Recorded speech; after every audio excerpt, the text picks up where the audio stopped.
கர்த்தருடைய பரிசுத்த நாமம் மகிமைப்படுவதாக. இது விசுவாச ஜெப வீடு வழங்கும் காலை தியானம். ஏசாயா 49 அதிகாரம் 15 வசனத்தில், அவர்கள் உன்னை மறந்தாலும் நான் உன்னை மறப்பதில்லை. உலகத்தில் உள்ள உறவுகள், சொந்த பந்தங்கள் எல்லாம் நம்மை மறந்துவிடும்.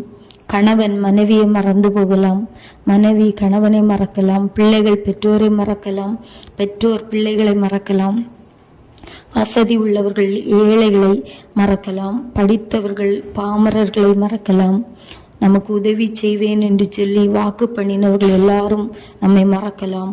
ஆனால் நம்மை மறக்காமல் நம் கூடவே இருந்து நம்மை வழி நடத்துகிறதான அந்த இயேசு ஒருபோதும் மறந்து போக மாட்டார். அவர் கைவிட மாட்டார்.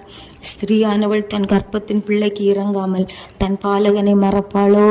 அவர்கள் மறந்தாலும் நான் உன்னை மறப்பதில்லை. ஏனென்றால் நம் தேவன் நம்மை உள்ளங்கையில் வரைந்து வைத்திருக்கிறார். அவர் நாம் செய்கிற செய்கைகளை எல்லாம் ஒருபோதும் மறப்பதில்லை என கூறப்படுகிறது. நாம் படுகிற பிரயாசங்கள், நாம் ஜெபிக்கிற ஜெபங்கள், நாம் படுகிறதான பாடுகள், நாம் அடிக்கிற கண்ணீர்கள், நம்முடைய உபத்திரவங்களை இயேசு ஒருபோதும் மறப்பதில்லை.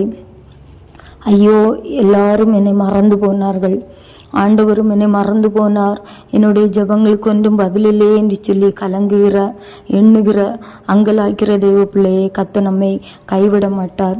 வேதத்தில் எசேக்கியா என்கிற ராஜா வியாதிப்பட்டு மரணத்துக்கு ஏதுவாயிருந்தார். அப்பொழுது ஏசாயா தீர்க்கதரிசி அவரிடத்தில் வந்து, நீர் உமது வீட்டு காரியத்தை ஒழுங்குபடுத்தும், நீர் பிழைக்க மாட்டீர், மரித்து போவீர் என கூறினார்.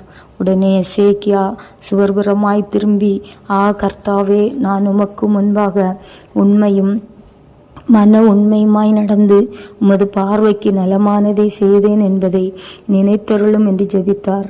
உடனே கர்த்தர் எசேக்கியா ராஜாவின் விண்ணப்பத்தை கேட்டார். எசேக்கியா ராஜாவின் கண்ணீரை கண்டார். எசேக்கியாவின் செய்கைகளை கர்த்தர் மறந்து போகவில்லை. சங்கீதம் 9:18 சொல்லப்படுகிறது, எளியவன் என்றைக்கு மறக்கப்படுவதில்லை. வேதத்திலே நீ என்னால் மறக்கப்படுவதில்லை என்று சொல்லப்படுகிறது. எளியவர்களை கர்த்தர் மறப்பதில்லை. வேதத்திலே ஆதியாகமம் புஸ்தகம் 40 அதிகாரத்திலே யோசேப்பு என்கிறதான ஒரு மனிதனை சிறைச்சாலையிலே தூக்கி போட்டார்கள். சிறைச்சாலையிலே இருந்ததான அவனோடு கூட ராஜாவின் அரண்மனையிலே பானபாத்திரக்காரனும் சுயம்பாவிகளின் தலைவனும் குற்றம் கண்டுபிடிக்கப்பட்டு ராஜாவின் கோபத்துக்கு ஆளாக்கப்பட்டு சிறைச்சாலையிலே தள்ளப்பட்டார்கள். அவர்களை விசாரிக்கும்படியாக யோசேப்பின் ஸ்தானத்தில் கொடுக்கப்பட்டது. யோசேப்பு அவர்களை விசாரித்து கொண்டிருந்தார். அவர்கள் இருவரும் ஒரு நாள் துக்கமுகமாயிருந்தபோது யோசேப்பு அவர்களை பார்த்து, உங்கள் முகங்கள் இன்று துக்கமாயிருக்கிறது என்ன என்று கேட்டார். சுயம்பாவிகளின் தலைவனும் பானபாத்திரக்காரனும் தாங்கள் கண்ட சொப்பனத்தை யோசேப்புக்கு சொன்னார்கள். யோசேப்பு உடனே சொப்பனத்துக்கு அர்த்தம் சொல்லுதல் தேவனுக்குரியது, அதை என்னிடத்துல சொல்லுங்கள் அப்படின்னு சொன்ன உடனே அவர்கள் இருவரும் அந்த சொப்பனத்தை சொன்னபோது யோசேப்பு அந்த சொப்பனத்துக்கு அர்த்தத்தை கூறினார். இதை கேட்டதான சுயம்பாவிகளின் தலைவன் ஆச்சரியப்பட்டு, அர்த்தம் நல்லா இருக்கிறது அப்படின்னு நினச்சி அவர் கண்ட சொப்பனத்தை கூறினார். சுயம்பாவிகளின் தலைவனுடைய சொப்பனத்துக்கு அர்த்தத்தை கூறினதான அந்த யோசேப்பு பானபாத்திரக்காரனை பார்த்து, நீ வாழ்வடைந்திருக்கும் போது என்னை நினைத்து என் மேல் தயவு வைத்து என் காரியத்தை பார்வோனுக்கு அறிவித்து இந்த இடத்திலிருந்து என்னை விடுதலையாக்க வேண்டும். நான் செய்யாத தவறுக்காக தண்டனை அனுபவித்து கொண்டிருக்கிறேன் என்று சொல்லி பானபாத்திரக்காரனிடத்தில் யோசேப்பு தன்னை நினைக்கும்படியாக என்னை மறந்து போகக்கூடாது என்று சொல்லி அவனை நினைவுபடுத்துகிறான். அந்த பானபாத்திரக்காரன் தன்னுடைய ஸ்தானத்திலே திரும்பவும் உயர்த்தப்பட்டு 3 நாளைக்குள்ளாக அவன் செய்ததான் அந்த வேலையை ராஜாவின் அரண்மனையிலே செய்து கொண்டிருந்தான். அவனுக்கு நல்ல வாழ்வடைந்திருக்கும் போது அவன் திரும்பவும் அந்த வேலையில் போன போது சந்தோஷப்பட்டு சிறைச்சாலையில் இருக்கிறதான தன்னுடைய வாழ்க்கையிலே கண்ட சொப்பனத்துக்கு அர்த்தம் சொல்லி வாழ்வடைய செய்ததான் அந்த யோசேப்பை மறந்து போனான். அந்த பானபாத்திரக்காரன் மறந்து போனாலும் யோசேப்பை கர்த்தர் மறக்கவில்லை. யோசேப்புக்கு கர்த்தர் கைவிடாமல் யோசேப்போடு கூட இருந்து அவனுடைய ஜெபங்களுக்கு பதிலளித்து கொண்டிருந்தார். ராஜாவுக்கு தூக்கமில்லை. ராஜாவுடைய வாழ்க்கையிலே சொப்பனம் வந்தது. ஒரே அர்த்தம் கொண்ட 2 சொப்பனங்களை ராஜா கண்டு எல்லாரிடத்திலும் சொல்லி அதனுடைய அர்த்தத்தை கேட்டபோது ஒருவராலும் அதை விவரிக்க முடியாத போதுதான் அந்த பானபாத்திரக்காரன் நினைவுக்கு வந்தது. அவன் கூறினான், ஐயோ, நான் செய்த தவறு இன்றைக்கு தான் எனக்கு நினைவு வருகிறது என்று சொல்லி அந்த யோசேப்பினுடைய காரியத்தை ராஜாவினிடத்தில் விவரமாய் கூறின உடனே ராஜாவினுடைய உத்தரவின்படி யோசேப்பை சிறைச்சாலையிலிருந்து கொண்டு வந்து அவனை நிறுத்தின போது அவன் சொன்ன அந்த சொப்பனத்தினுடைய அர்த்தத்தை கூறின போது ராஜா அவனுக்கு உயர்ந்த பதவிகளை கொடுத்தான். அரண்மனையிலே அதிகாரியாய் வாக்கு பண்ணினார். உன் வாக்கின்படியே இல்லாமல் இந்த ஜனங்கள் எல்லாரும் ஒரு காரியங்களை செய்யக்கூடாது, சிங்காசனத்தில் மாத்திரம் நான் பெரியவனாக இருப்பேன், மீதி எல்லா காரியங்களும் உன்னுடைய கைவசத்தில் கொடுக்குறேன்னு சொல்லி ராஜா அவர் யோசேப்பை கனப்படுத்தினார்.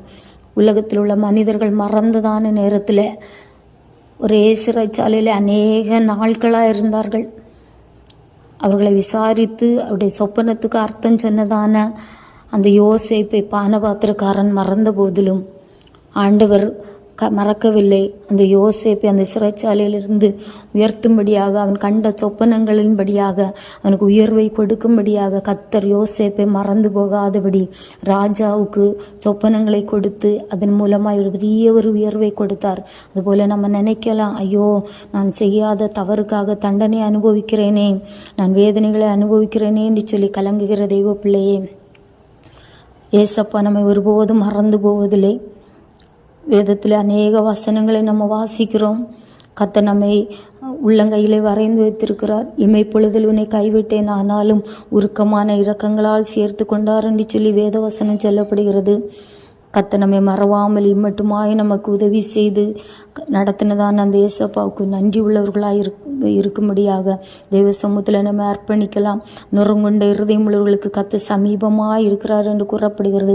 நுறங்குண்ட உள்ளத்தோடு தெய்வ சமூகத்தை நோக்கி பார்க்கும்போது கர்த்தர் நம்முடைய கூடவே இருந்து நமக்கு சமீபமாக இருந்து நம்மை மறந்து போகாமல் ஆண்டவர் நம்மை நடத்த வல்லமை உள்ளவரார். எனவே உடைக்கப்பட்ட இருதயத்தோடு எல்லாரும் என்னை மறந்தார்கள் என்று சொல்லுகிற தெய்வ பிள்ளையே, இயேசு நம்மை மறப்பதில்லை. இயேசு நம்மை உள்ளங்கையில் வரைந்து வைத்திருக்கிறார். எப்போதும் கூடவே இருந்து உதவி செய்ய வல்லவராயிருக்கிறதான அந்த நம்மை மறவாததான இயேசுவை நோக்கி நம்ம ஆண்டுடைய சமூகத்தில் நம்ம ஒப்பு கொடுப்போம். கர்த்ததாமே நம்மை ஆசீர்வதிப்பாராக. ஆமேன். கர்த்தருடைய பரிசுத்த நாமம் மகிமைப்படுவதாக. இது விசுவாச ஜெப வீடு வழங்கும் காலை தியானம். ஏசாயா 49 அதிகாரம் 15 வசனத்தில், அவர்கள் உன்னை மறந்தாலும் நான் உன்னை மறப்பதில்லை.